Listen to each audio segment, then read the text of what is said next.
Jacob's story is not the story of a perfect man.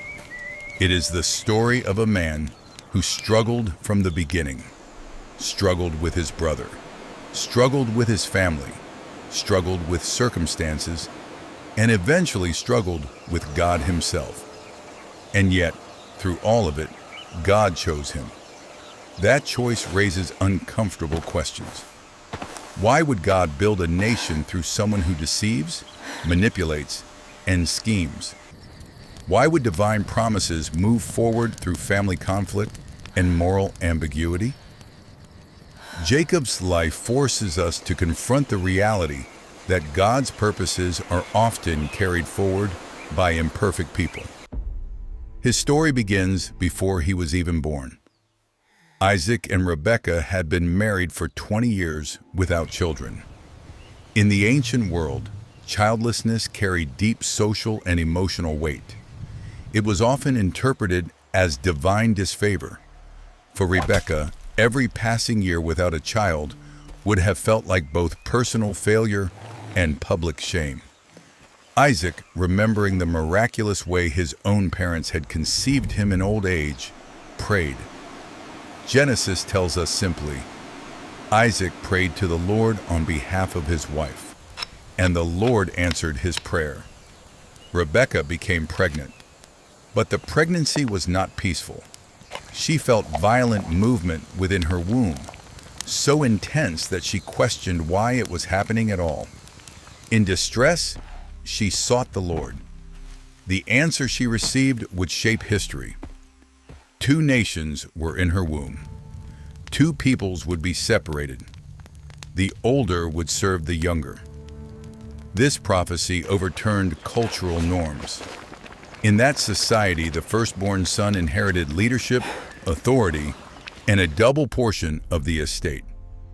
Yet before either child drew breath, God declared that the younger would prevail. The struggle had begun before birth. When the twins were born, their differences were immediately visible. The first child emerged red and hairy. They named him Esau. The second followed closely, grasping Esau's heel. He was named Jacob, a name associated with grasping, supplanting, overtaking. Even in delivery, Jacob seemed determined to compete. As the boys grew, their personalities diverged further. Esau became a hunter. Strong, outdoorsman, impulsive, confident. He embodied the rugged ideal of masculinity in that culture. Jacob preferred the tense. He was thoughtful, observant, domestic. He was not weak, but his strength expressed itself differently. He watched. He calculated. He waited. Their parents did not help matters. Isaac favored Esau. He enjoyed the wild game Esau brought home. There was a shared energy between father and son. Rebekah favored Jacob. This favoritism was not subtle. It divided the household. Seeds of rivalry were watered daily. One day, Esau returned from hunting, exhausted and hungry. Jacob was cooking lentil stew. Esau demanded food immediately. Jacob saw an opportunity. "Sell me your birthright," he said. The birthright was not just property. It carried leadership responsibility, spiritual inheritance, and covenantal blessing. It represented the future. Esau dismissed it. "What good is the birthright to me if I'm starving?" He swore an oath and traded it for bread and stew. It was a transaction fueled by impulse and calculation. Esau prioritized the present. Jacob prioritized the future. The text does not immediately condemn Jacob. It simply records the event and concludes with a striking sentence. So Esau despised his birthright. The exchange was more than hunger.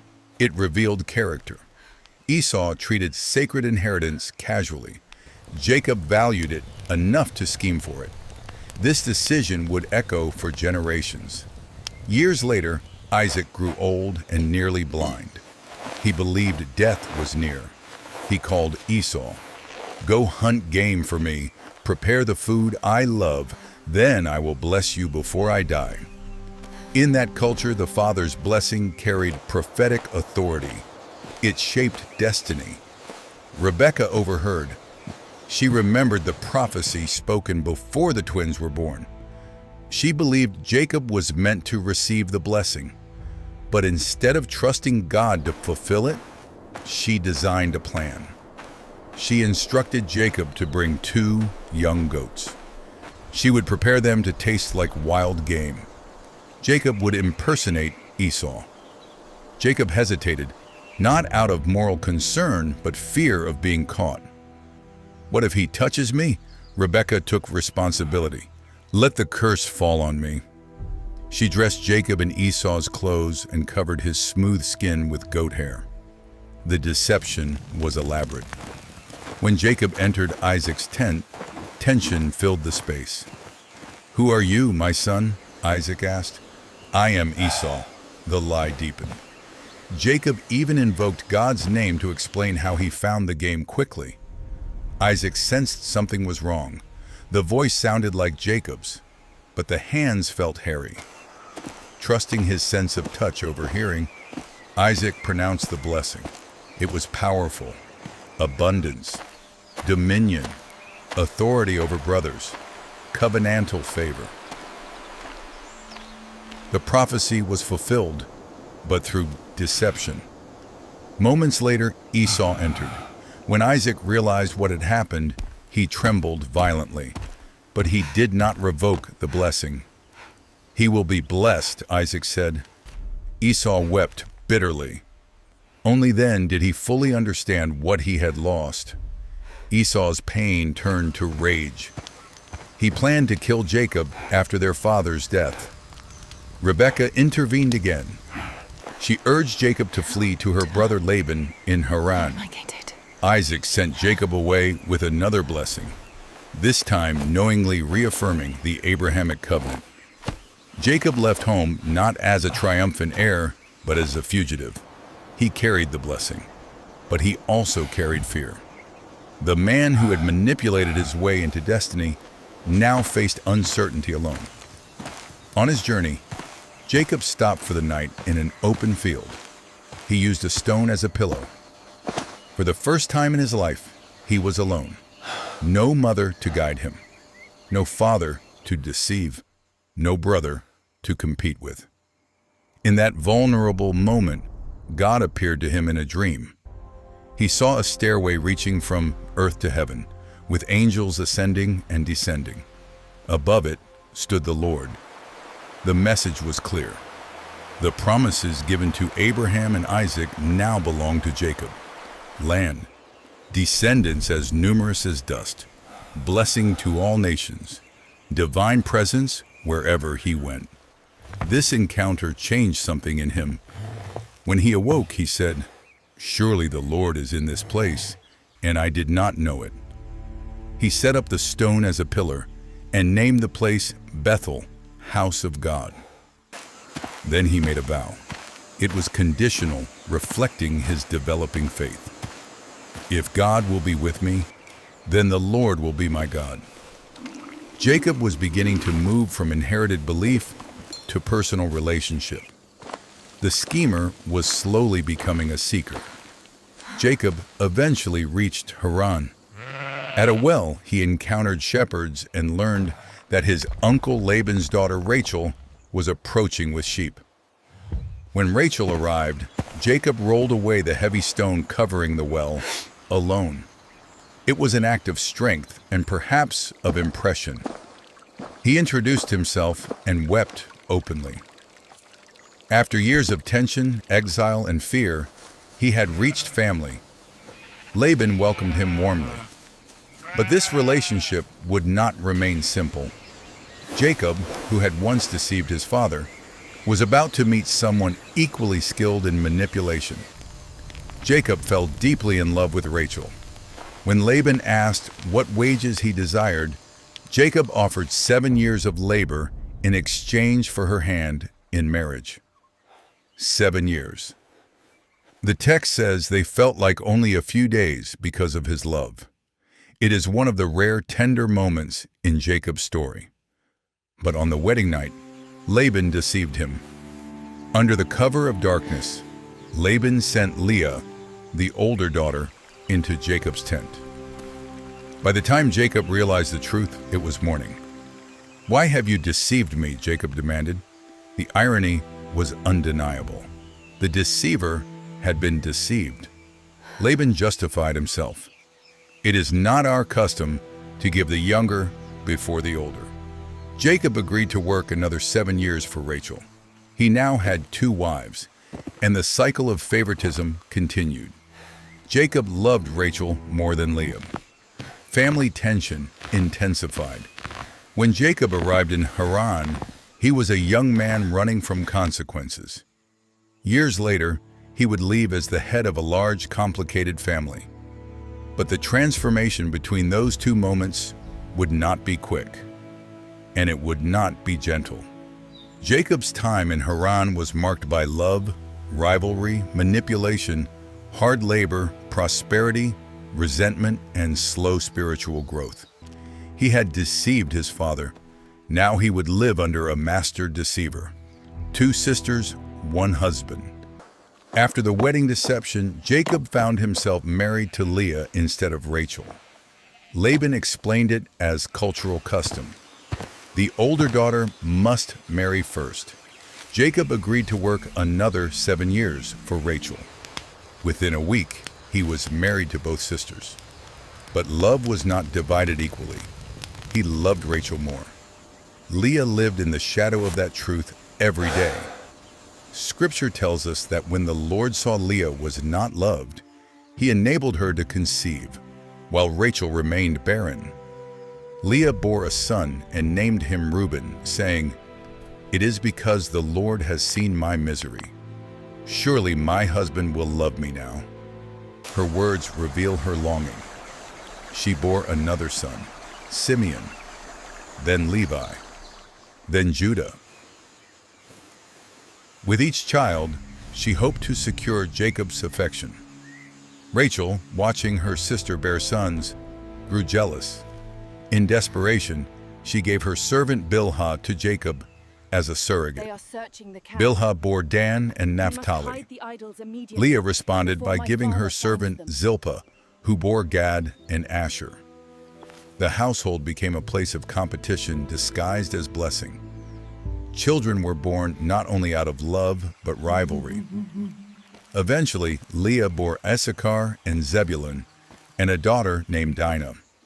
Finally, after years of waiting, Rachel conceived and gave birth to Joseph. She said, "May the Lord add to me another son." Her story of waiting mirrored Rebekah's before her, from servant to wealthy shepherd. After Joseph was born, Jacob felt the pull of home. He asked Laban to let him return to Canaan. Laban resisted. He admitted that he had prospered because of Jacob. "Name your wages," he said. Jacob proposed an unusual arrangement. He would keep only the speckled, spotted, and dark-colored animals from the flocks. At first glance, it seemed like a poor deal. Those animals were fewer. But through selective breeding techniques and divine favor, Jacob's flocks multiplied. He became exceedingly wealthy. Livestock, servants, camels, donkeys. The man who arrived with nothing but a staff was now prosperous. But prosperity brought resentment. Laban's sons accused him of stealing their father's wealth. Laban's attitude toward Jacob shifted. The warmth of earlier years cooled into suspicion. Jacob noticed. Then God spoke, "Return to the land of your fathers, and I will be with you." The promise of presence accompanied the command to leave, a secret departure. Jacob called Rachel and Leah to the field and explained the situation. He reminded them how Laban had changed his wages repeatedly. He recounted a dream in which God assured him that he had seen Laban's injustice. Rachel and Leah agreed to leave. They felt no loyalty to their father, who had treated them as property. While Laban was away shearing sheep, Jacob gathered his family and possessions and fled. Rachel, however, secretly took her father's household gods. Her action suggests unfinished attachment, either to family tradition, inheritance rights, or superstition. 3 days later, Laban learned Jacob had fled. He pursued him for 7 days. The tension escalated toward confrontation. But before Laban reached Jacob, God appeared to him in a dream and warned him not to harm Jacob. Even now, God protected the man who had once relied only on cunning. Confrontation and covenant. Laban accused Jacob of deceit and theft. Jacob denied taking the household gods, unaware of Rachel's action. He invited Laban to search the camp.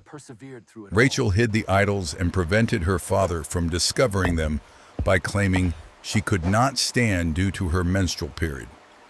The deception continued. After the search failed, Jacob erupted.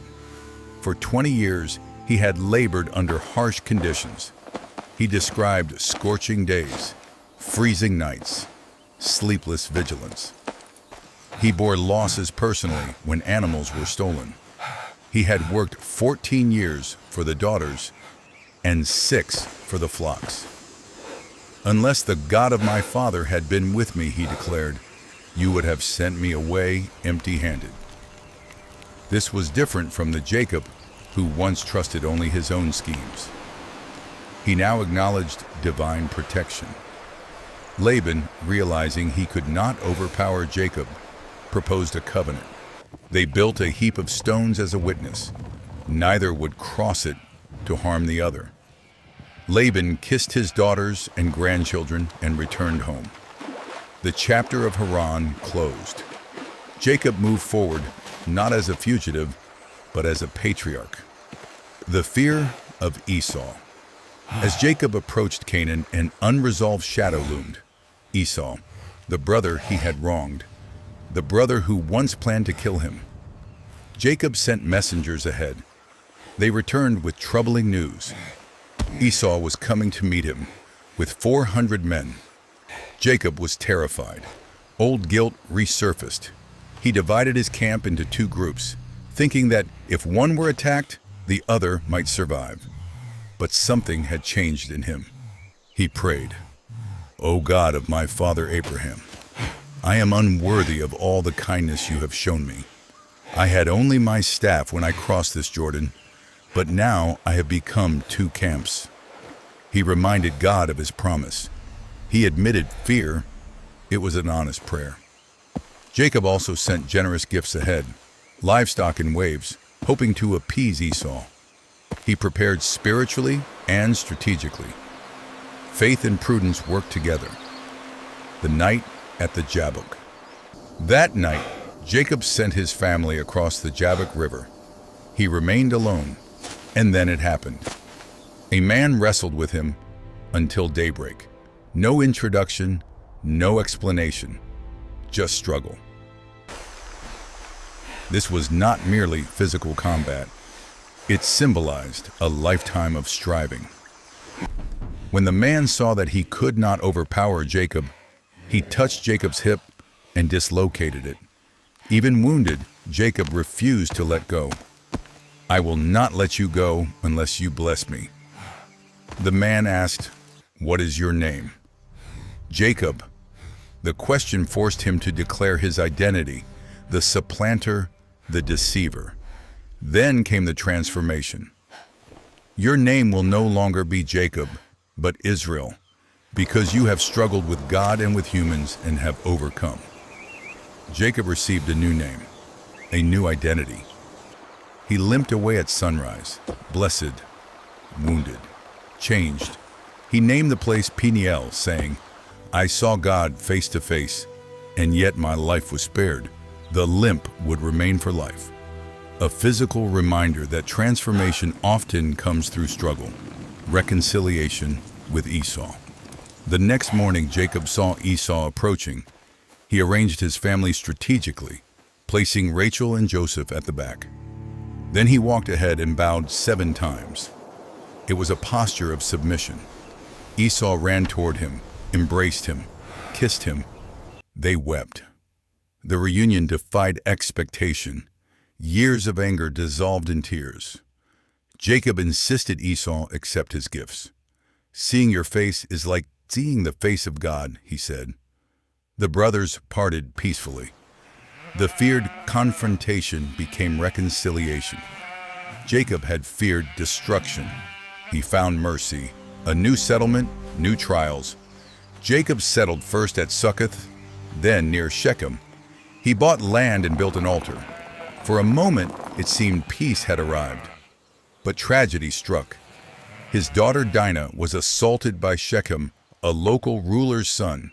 Shechem desired to marry her. Jacob's sons responded with deception. They demanded that the men of the city undergo circumcision as a condition for marriage. While the men were weakened from the procedure, Simeon and Levi attacked and killed them. Jacob was horrified. "You have made me a stench to the inhabitants of the land," he said.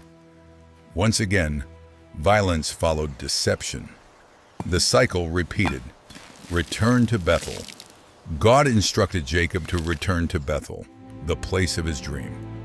Before going, Jacob told his household to get rid of foreign gods and purify themselves. It was a moment of spiritual cleansing. At Bethel, God reaffirmed the covenant. "Your name is Jacob, but you will be called Israel." The promise was repeated. Nations would come from him. Kings would descend from him. The land would belong to his descendants. The transformation was not just personal, it was generational. Loss and legacy. As they journeyed south, tragedy struck again. Rachel went into labor near Bethlehem. She gave birth to Benjamin, but died in childbirth. Jacob buried her on the way. The woman he had loved for 14 years of labor was gone. The loss was profound. Later, Reuben committed a grave offense by sleeping with Bilhah, his father's concubine. Family tension persisted. Eventually, Jacob returned to Hebron to his father Isaac. When Isaac died, Jacob and Esau buried him together. The brothers stood side by side again. The long arc of conflict had softened. By the time Jacob returned fully to his father's land, he was no longer the ambitious young man who once grasped at a heel. He had been renamed Israel. He had wrestled with God. He had faced his brother and survived. He had buried the love of his life. But the most painful chapter of his story was still ahead. A father repeats the past. Jacob, now called Israel, loved Joseph more than any of his other sons. Joseph was the firstborn of Rachel, the wife he had loved most deeply. He had been born in Jacob's later years, when Rachel's long barrenness had finally ended. Jacob made no attempt to hide his affection. He gave Joseph a richly ornamented robe, a visible symbol of preference and honor. The other sons saw it, and they hated him. Family history was repeating itself. Jacob had once been the favored son. He had once been envied by a brother. He had once worn garments used in deception. Now he unknowingly sowed similar seeds in his own household. Joseph's dreams intensified the tension. He dreamed that his brother's sheaves of grain bowed down to his. In another dream, even the sun, moon, and stars bowed before him. When he shared these dreams, his brother's jealousy hardened into resentment. Even Jacob rebuked him publicly, but privately, he pondered the meaning. The dreams foreshadowed something none of them could yet understand. Betrayal in the field. One day, Jacob sent Joseph to check on his brothers, who were grazing flocks far from home. When they saw him approaching in his distinctive robe, they plotted. "Here comes the dreamer," they said. "Let's kill him," Reuben intervened, suggesting they throw him into a cistern instead.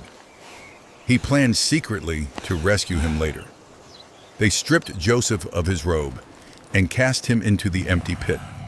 Then Judah proposed a different plan. What will we gain if we kill him? Let's sell him." When traders passed by, they pulled Joseph from the cistern and sold him for 20 pieces of silver. They watched as he was carried away to Egypt. Then they slaughtered a goat, dipped Joseph's robe in its blood, and brought it to their father. "Examine it," they said. "Is this your son's robe?" Jacob recognized it immediately. "A wild animal has devoured him," he cried. "Joseph has surely been torn to pieces." He tore his clothes and mourned deeply. His sons and daughters tried to comfort him, but he refused. "I will go down to the grave mourning for my son." The irony was profound. Jacob, who once deceived his father with goat skins, was now deceived with goat blood. The cycle had come full circle. Years of silence. Years passed. Joseph lived, though Jacob believed him dead. The silence was heavy. For Jacob, this was a season without visible blessing. No dramatic dreams, no wrestling at rivers, no reconciliation scenes, just grief. He lived with the belief that his beloved son was gone forever. Transformation does not only happen in dramatic encounters. Sometimes it happens in long, quiet endurance. Jacob aged. The family continued, but the wound remained. Famine and fear. Then famine struck the land. Canaan suffered deeply. Jacob heard there was grain in Egypt.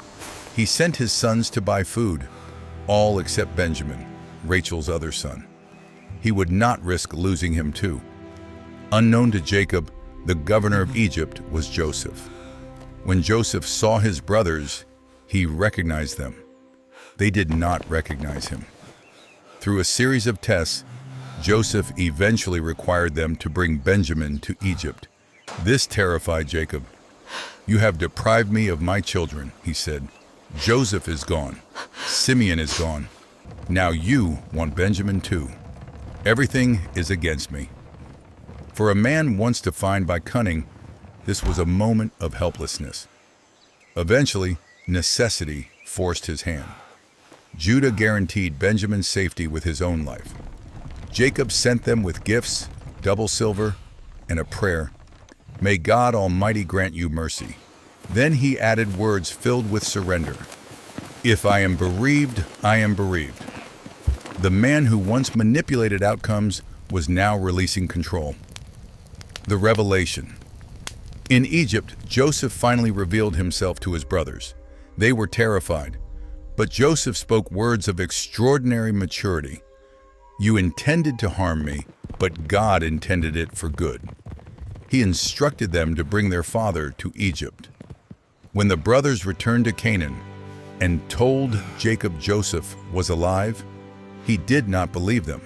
The shock was too great. But when he saw the cart sent from Egypt, something shifted. The spirit of their father revived. He said, "I will go and see him before I die." Hope returned, a final confirmation. As Jacob journeyed toward Egypt, he stopped at Beersheba and offered sacrifices. That night, God spoke to him in a vision. "Do not be afraid to go down to Egypt. I will make you into a great nation there. I will go with you." For the second time in his life, at a moment of transition, God reaffirmed presence. Jacob descended into Egypt not as a fugitive, but as the father of a growing nation. The reunion. When Joseph went out to meet him, the reunion was overwhelming. Joseph embraced his father and wept for a long time. Jacob said, "Now I am ready to die, since I have seen for myself that you are still alive." The grief of years dissolved in a single embrace. The loss that shaped his later life was revealed to be part of a larger plan. Before Pharaoh, Joseph presented Jacob to Pharaoh. Pharaoh asked his age. 130, Jacob replied. "My years have been few and difficult, few and difficult." A striking summary: deception, exile, labor, loss, struggle. Yet those difficult years were filled with divine faithfulness. Jacob blessed Pharaoh, a symbolic gesture of spiritual authority. The shepherd blessed the emperor. 17 years of peace. Jacob lived 17 more years in Egypt. They were peaceful years. The family multiplied. The promise to Abraham that his descendants would become numerous was visibly unfolding. In his final days, Jacob summoned Joseph. He made him swear to bury him not in Egypt, but in the ancestral cave of Machpelah in Canaan. Even in prosperity, Jacob remembered the promise of land. Egypt was provision. Canaan was destiny. Crossed hands. Before his death, Jacob adopted Joseph's two sons, Ephraim and Manasseh. In a symbolic act echoing his own life, Jacob crossed his hands while blessing them, placing the greater blessing on the younger son. Joseph tried to correct him, but Jacob insisted he knew what he was doing. The younger over the older, a pattern that began in his own womb. Prophetic words. Jacob gathered his 12 sons. He spoke words over each, blessings, warnings, prophecies. Reuben, unstable. Simeon and Levi, violent. Judah, destined for leadership. Joseph, fruitful and resilient. These were not sentimental farewell speeches. They were declarations shaping the identity of tribes that would define Israel's future. The end of the journey. When Jacob finished speaking, he drew his feet into the bed and breathed his last. Joseph wept over him. The Egyptians mourned 70 days. Jacob's body was embalmed and carried back to Canaan in a grand procession. He was buried beside Abraham, Sarah, Isaac, Rebekah, and Leah. The man who left home as a fugitive returned as a patriarch. The legacy. Jacob's life cannot be reduced to a simple moral lesson. He deceived, he struggled, he suffered, he grew. He was neither hero nor villain. He was human, and yet through him, God formed a nation. The 12 sons became 12 tribes. From Judah would eventually come kings, and centuries later, the Messiah.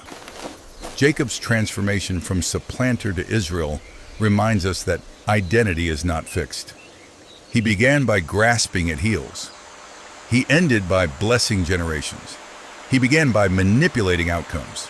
He ended by trusting promises. He began afraid of losing everything. He ended resting in covenant assurance. Closing reflection. Jacob's story invites uncomfortable reflection.